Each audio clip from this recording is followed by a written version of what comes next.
Штогод у другую нядзелю ліпеня сваё прафесійнае свята адзначаюць работнікі падатковых органаў Беларусі. Менавіта на іх плячах ляжыць праца па кантролі за выкананнем падатковага заканадаўства.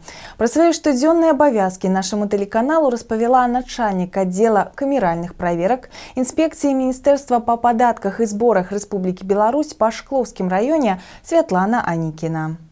Святлана Мікалаеўна ў падатковай інспекцыі шчыруе ўжо амаль 5 гадоў. Спачатку працавала ў інспекцыі па Ленінскім раёне Магілёва, а пасля рэарганізацыі трапіла сюды, у Шклоў. Была галоўным спецыялістам, а на дадзены момант узначальвае аддзел камеральных праверак.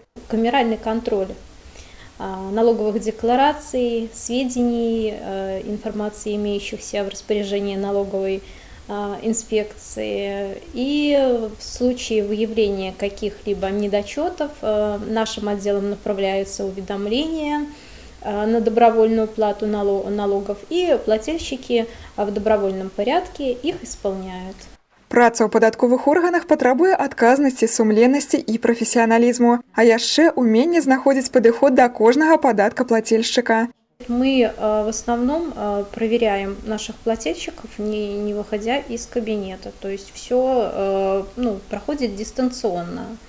Анализируем налоговые декларации, представленные нашими плательщиками, сравниваем с информационными ресурсами, имеющимися в распоряжении налоговых органов.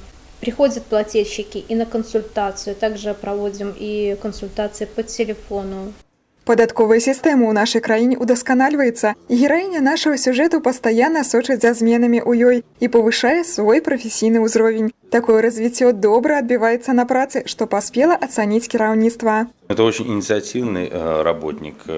Она является действительно профессионалом своего дела, очень корректно в общении с плательщиками, всегда окажет им любую практическую, теоретическую помощь. Яшчэ адной прыемнай ацэнкай працоўнай дзейнасці нашай суразмоўніцы стала нядаўна атрыманая ёю прафесійная ўзнагарода. Вот у меня первая награда в этом году. Мне вручили благодарность за добросовестную работу от областной налоговой инспекции. Ад працоўных будняў наша суразмоўніца адпачывае ў кругу сям'і, дзе знаходзіцца месца не толькі хатнім клопатам і размовам з дачкой Александрай, але і творчасці. Вместе мы делаем цветочные композиции, топиарии, магниты, а также открытки ручной работы. Также мы делаем цветы из фоамирана, которые очень напоминают живые. А напярэдадні прафесійнага свята Святлана Анікіна шле шчырыя пажаданні сваім калегам. Уважаемые коллеги, поздравляю вас с профессиональным праздником, Днем работников налоговых органов. Желаю вам здоровья, достижения поставленных целей и профессиональных успехов.